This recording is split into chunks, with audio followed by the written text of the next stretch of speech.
Notre reporter Anaïs Renevier nous a rejoint sur ce plateau. Bonsoir Anaïs. Bonsoir. Vous vous êtes rendue aux États-Unis, vous avez sillonné la Louisiane à la rencontre des Cadiens, ces résistants de la langue française, cernés, disons-le, par les anglophones. Vous vous êtes notamment rendu à Arnaudville, village situé non loin de Lafayette, où le français est roi. On regarde votre reportage et on en parle juste après. Tous les matins, Huey Weeble a un rituel.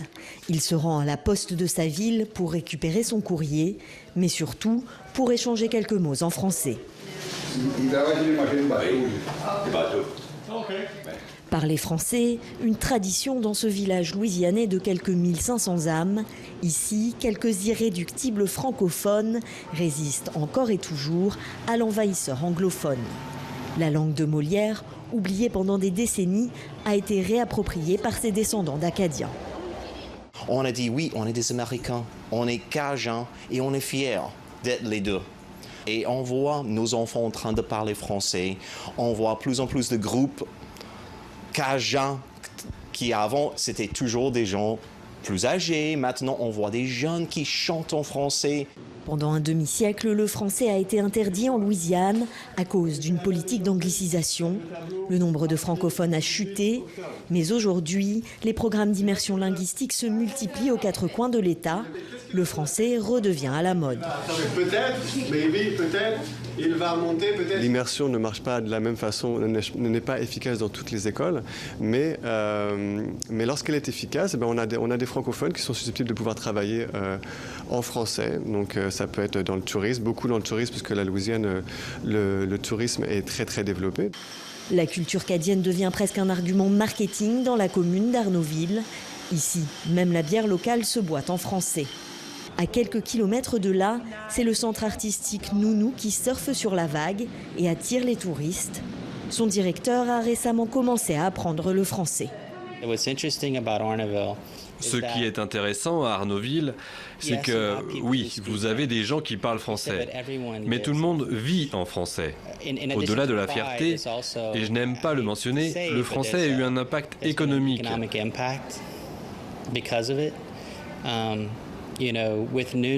Avec le centre Nunu, les profits sur les taxes ont augmenté de 43%. La nuit est tombée sur le village, un policier est en visite de courtoisie. Lui aussi sert et protège en français. À l'intérieur du centre, d'étranges visiteurs se sont rassemblés, comme tous les mardis.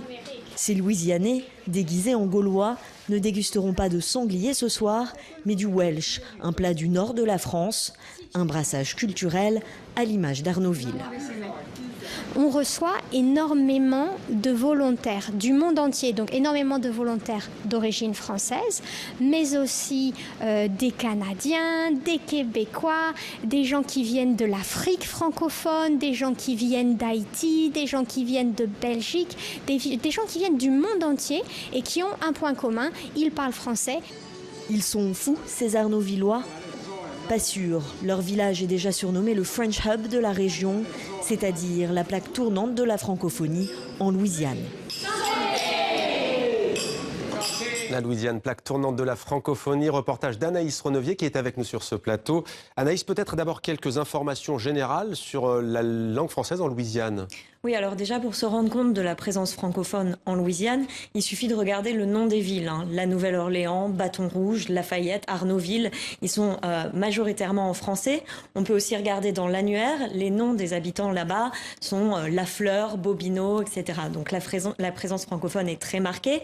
La Louisiane a été achetée par la France, a été un territoire français en 1682. Ouais.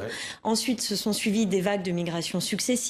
Donc il y a eu des esclaves d'Afrique, des esclaves des Caraïbes, des Français, des Espagnols. Et il y a aussi eu des Acadiens qui ont été chassés du Canada actuel en 1755. La Louisiane a ensuite été vendue par la France, par Napoléon en 1803.